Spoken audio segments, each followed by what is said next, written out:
Good morning. It's Friday, the 7th of July, and I'm Govindraj Ethiraj coming to you from Mumbai, India's financial capital and most rocking city in the world. Our top reports and themes for the day, and there are quite a few. India's latest big bang electronics projects, where will they land? Tata Steel sacks 38 employees, sets a new benchmark for disclosures. Mark Zuckerberg and Meta launched Threads, a Twitter alternative. It's already 10 million downloads and counting. And IVF clinics are under the taxman scanner. And finally, the CEO's diet, the how and whys of breakfasts in our busy lives.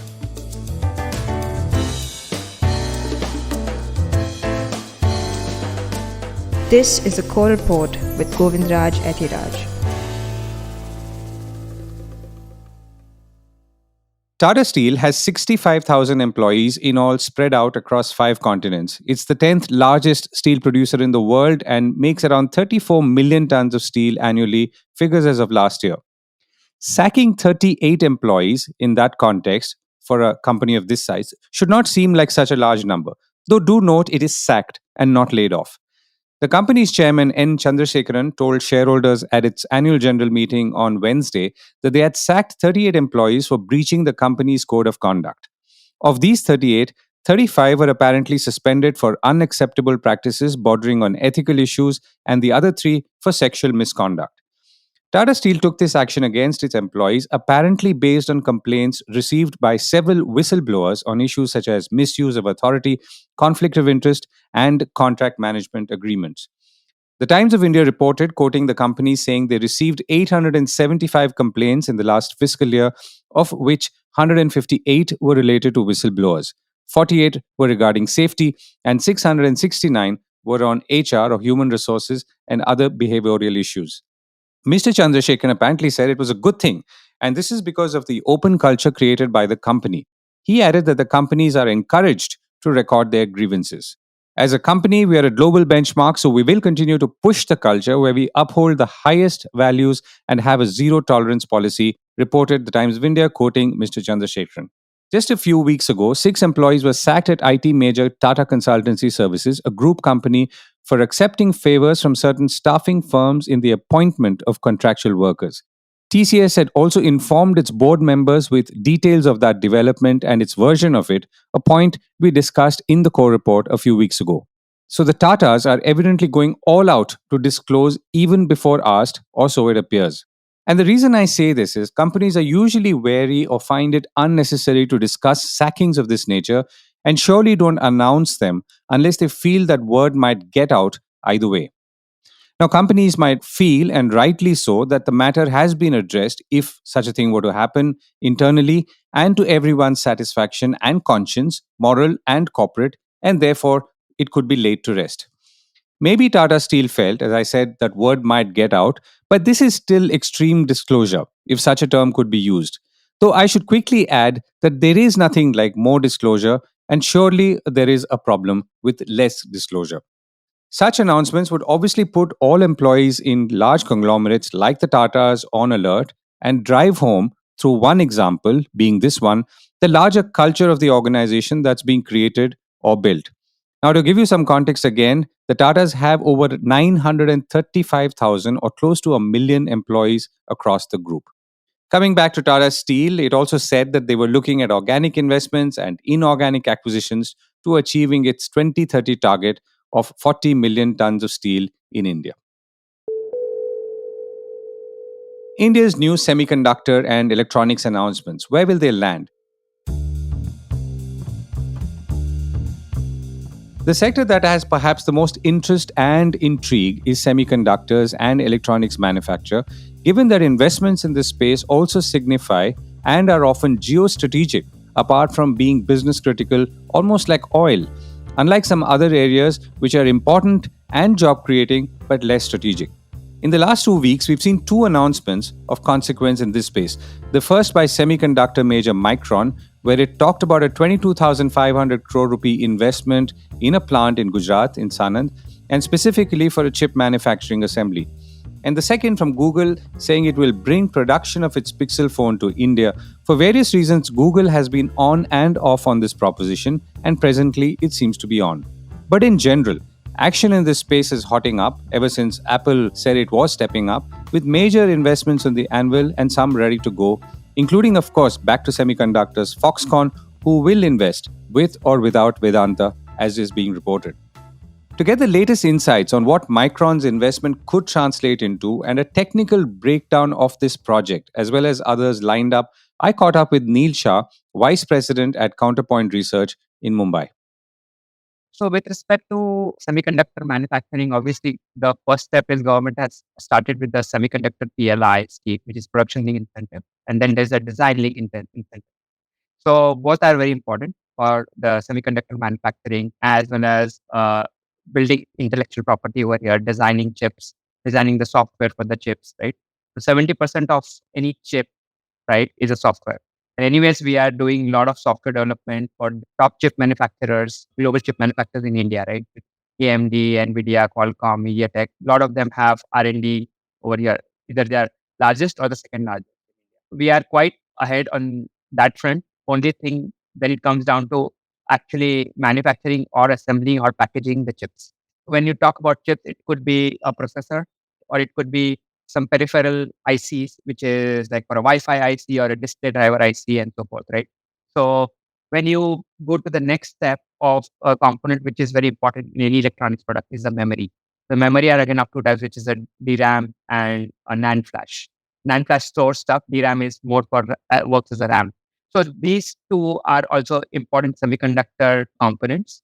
And Micron is one of the leading companies which manufactures both of these, DRAM as well as NAND flash.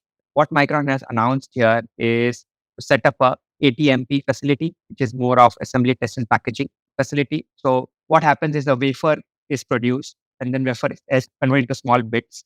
And those bits are packaged together into different layers to form a memory.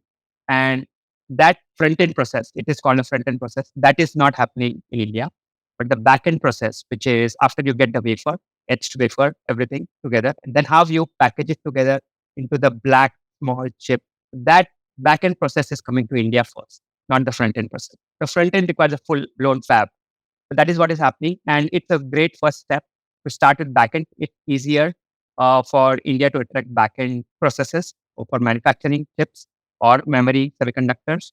And then you can attract more of front-end process, which is the actual fab for either memory or for chips. Right. And the Vedanta Foxconn, around which reports are suggesting that there may be some doubts about that relationship. What was that venture? That was going to manufacture chips specifically, isn't it? Front end. Yeah. So that is pure front-end manufacturing, and maybe they would do some back-end packaging as well with some ecosystem partners around it as the ecosystem developed around their facility. I would say rather than was, it is still on. So we had a good conversation with the CEO, David Reed, at one of the conferences in Bangalore 3 weeks ago. And he was a part of the panel and he laid out what they're planning to do. And if you look at their more front-end processes manufacturing on very matured nodes, so it's not very advanced or leading nodes where you manufacture a Snapdragon or an NVIDIA AI processor. It's more of 28 nanometer and above. So it's going to be more 40 nanometer or 90 nanometers and so forth. So those are also important because if you look at during the pandemic, chip shortage was exactly for the matured nodes because none of the foundries invested in matured nodes. They never estimated that there would be so demand for matured nodes. So it's good to have matured node facility in India, a fab, which can serve a lot of different applications from industrial IoT to defense, space, and automotive. That would be the 40 nanometer mostly, and 28 is what goes into iPhones and that kind of thing. Yeah, some part of 28 nanometer now goes into TVs or smartphones, but smartphones, most of the big processors are very advanced nodes, which is 5 nanometer, or Apple's new processor could be 3 nanometer this year. Right. Of course, TVs are getting smarter and smarter as we speak.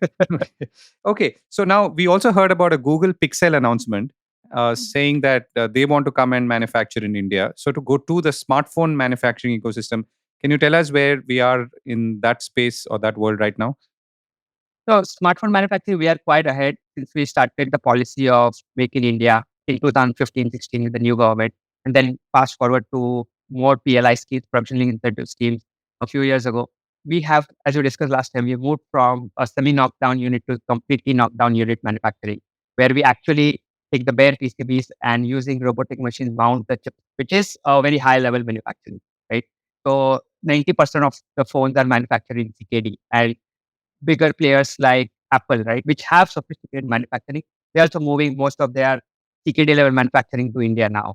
So with respect to Google, so Google is not a new kid on the block, but still it's a new kid on the block because it has ambition to have more vertical play like Apple. But Google's strategy is more of showcasing the best possible Android device in the market, right? The flagship, because most of its partners like Samsung, Xiaomi, or Vivo, Oppo, they use Android, but most of the phones are one generation older in terms of Android, or at least 6 or 7 months lag behind the vanilla Android 14, and they are on Android 13 or something like that, right? So what Google is trying to do with Pixel is expand to more strategic countries, like doing well in US, Japan, parts of Western Europe, and little bit in Asia, and now moving to India, which is the biggest Android market, right? They want to get into the game early, like what Apple is trying to do now as a premiumization of the smartphone industry. So now they cannot completely, I would say, import the complete unit because there'll be a duty, right? So now they have to find partners once they scale to manufacture their phones here, and that is where Google is also getting into the bandwagon of getting domestic manufacturing, getting help from the EMS partners, potentially EMS partners, to get it manufactured, alleviate the cost of devices, so its market share can increase. Right now, its market share is close to 0.6%, less than 1%. However, it anyways targets $300 and above segment, right, which is just 10% of the market. That's interesting. I mean, clearly we can see how, let's say, Google's own plans to expand in India will determine a lot of other ecosystem changes. Now, chips power many things, as you just mentioned a little while ago. It could be something to do with the Wi-Fi. It could be to do with phones, TVs. What else are you seeing in the broader ecosystem applications in terms of electronic manufacturing? Smartphones were the first, and then there was TVs, followed by wearables now. So players like Ford, Noise are assembling here and not properly manufacturing, but it's more of assembling. So as more PLI schemes get on for the wearables ecosystem, the wearables will be the next. So smartwatches, earbud, and then you have other accessories. The power banks are already assembled here, for example, right? And then you have other accessories like smart speakers, which could be manufactured here, assembled here. Right now, they are not. So government is going it in phases, depending on the value addition it can do to the economy and applying different duties and policy structure for different categories. PCs is another market. Servers is another big market which is booming in India. Data centers are booming, as you know. Like many of the real estate players have got into building data centers, right? Here and Dani, for example, as you know, and building our own server in India or assembling to start with would be a good step because it's a high value product. Right. Last question, Neil. So, in the hierarchy of value addition, I mean, this is constantly being debated in terms of what is the value that's being added here in India at this point. Where do we stand in electronics? If you look at from more hardware manufacturing point of view, I would say anywhere between 13 to 17% for smartphones, which is a benchmark for the industry. But I would say the indirect contribution, as I said, manufacturing, designing, and developing software for different chipsets, which are also a good percentage of the bill of materials cost. So I would say we could be close to 20% in terms of value addition here. If you compare with China, China is close to 35 to 40%. Vietnam is also in between China and India with respect to value addition. But China is the highest. And obviously, if you manufacture in Taiwan, then it would be even higher. But we don't manufacture in Taiwan because Taiwan doesn't have that space. Only chips are manufactured. Right, Neil. Thank you so much for your thoughts and joining me. Yeah. Thank you very much. And the markets continue their run. You might yawn now, but every time or every day the stock markets hit a record high, I reckon one must document it. Yesterday, I touched upon how foreign portfolio investors are switching away from markets like China into India. Now, this is not new in itself, but there seems to have been a tipping point of sorts amidst perhaps several other tipping points. So, indices hit fresh record highs on Thursday. The BSE Sensex touched a new lifetime high of 65,833 intraday before ending the session at 65,786. That's up 340 points. And the value of the stocks also hitting new highs, with the market capitalization of all BSE listed companies touched 302 trillion rupees or 302 lakh crore rupees. The Nifty 50, by the way, hit a new peak of 19,512 and closed 99 points higher at 19,497. And India's tax department goes after IVF clinics. What could that mean? India's tax department and officials are today better equipped than ever to track where money is being spent and how. That's by you and me. Thanks to their ability to examine and get alerted from patterns that either reveal something or don't. What I mean is that the tax department obviously takes note when there are inexplicable spending patterns. Equally, it could start wondering why you are spending too less or earning too less, including as a company, and send you a notice to that effect. Because this could mean that you're converting to cash somewhere along the chain. And this is a real example, by the way. After all, the trajectory for tax collections has to always be upwards, or so all tax departments everywhere believe, because that's how their targets are. With this as the backdrop, it's always interesting to see who the tax department is gunning for, which in turn reveals two things. One, that there is more of that activity happening. Second, that this activity is not seeing as much documented income as perhaps it should. The Times of India is now reporting that the Central Board of Direct Taxes has decided to keep close tabs on transactions done at in vitro fertilization or IVF clinics, medical colleges providing admission under the non-resident Indian quota, hospitals, hotels, banquets, and sellers of designer clothing, watches, and luxury brands. Many of these seem logical, like hospitals, hotels, luxury brands, and watches. I know with some certainty, for example, that some of the biggest bulk transactions in high-end Swiss watches happen ahead of weddings and the wedding season in India, in cash, of course. To come back to patterns, it's interesting to see that IVF clinics stand out. A quick definition. The Mayo Clinic says in vitro fertilization is a complex series of procedures used to help with fertility or prevent genetic problems and assist with the conception of a child. It also says that IVF is the most effective form of assisted reproductive technology. Now, if this were a case of income not being reported accurately, as opposed to the quantum of business or consultations going up, this would suggest to me that India is facing a fertility challenge, at least in some segments of the populace. Anyway, in the last year, apparently some 78 million income tax returns were filed, in contrast to 73 million the previous year.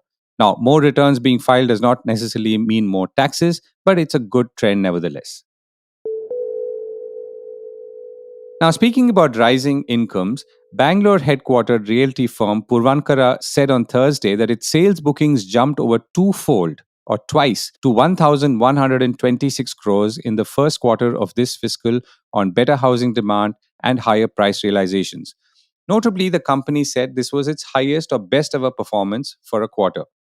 Of course, Purvankara could be benefiting from a different cycle than other realtors or is benefiting from higher prices from more or more premium properties, which all came together somewhat suddenly. Either way, India's real estate market is still holding strong and is borne out by figures elsewhere too. In general, residential units above 1 crore rupees now account for nearly 30% of market share of sales, consulting firm Knight Frank said just the day before, another indicator of the higher values in sales numbers. Second is that overall residential sales volumes are at 9 and 10-year highs in some parts of the country. A competitor to Twitter is finally here.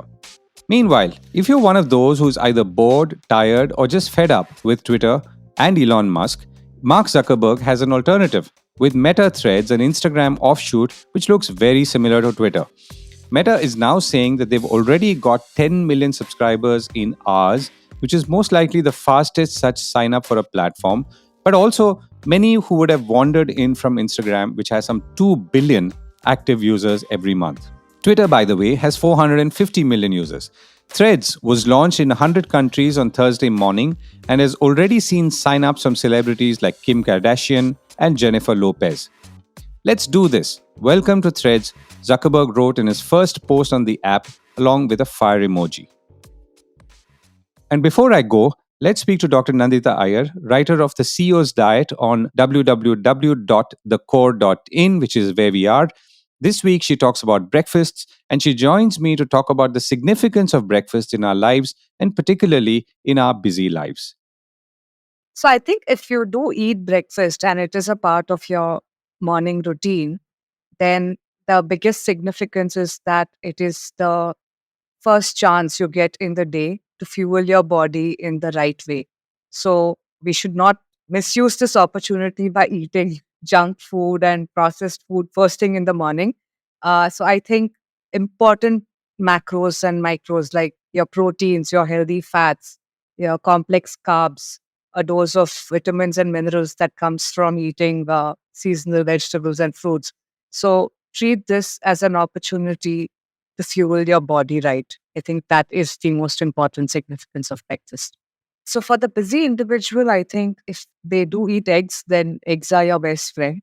They're super versatile and it's quick to make. Even if you eat eggs every single day, there's a different way you can prepare it every day and not get bored of it. And if you're super rushed for time, then even hard boiled eggs can be kept in the fridge and just cut, peeled and, halved and put some salt and pepper and you can have it. So I think if someone does eat eggs, then they are a great option. The second option I would say is overnight oats. But here, there are a couple of things to remember. Now, oats, although considered like a super healthy ingredient and all that, it is after all carbs. And by just eating oats alone, you're not going to get your protein or healthy fats into the breakfast. So that just becomes a carb overload, especially if you're having it with sugar and other fruits and everything, which people do tend to eat it that way. So I think a couple of things to remember is that overnight oats is a very easy thing. You can just mix rolled oats with either milk or yogurt and keep it in the fridge in a bottle overnight. So it will just get soaked up and it needs no cooking and it does not turn slimy also. So some people who don't like the cooked slimy texture of oats, this is a good option. And in the morning, you can add like a dose of chia seeds or flax seeds. So these not just add protein, they add fiber, they add healthy fats to the oats. You can also make it a bit savory, like, you can even do like a small tadka, like upma. You just add some mustard seeds and chilies and add some yogurt to it. It becomes like a bowl of curd rice. Of course, you've already soaked it in yogurt, then you can just add some salt and take it the savory way. You can add a bit of avocado. Again, healthy fats keeps it savory without adding extra carbs or sugar. Try to take it the savory way and try to combine it with a protein and a healthy fat to keep it balanced. So, overnight oats is another good idea. And any of the Indian breakfasts, like if you have like a dosa batter at home, any of these work, but then try to add some component of protein to your idlis and dosas. Because once you have the batter, these are very quick breakfasts to make. But make sure that you add some yogurt, like a cup of dahi or an egg or something to it so that there is some balance. Because a lot of our Indian breakfasts, as delicious as they are, they tend to be very carb heavy. And that's not the perfect way to start your day. Do read the whole article by Dr. Iyer on thecore.in and have a wonderful weekend ahead and see you Monday.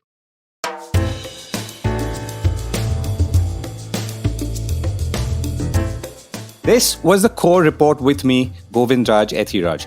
Do stay connected with more of our coverage at the Core. You can check out our website or sign up to our newsletter at www.thecore.in.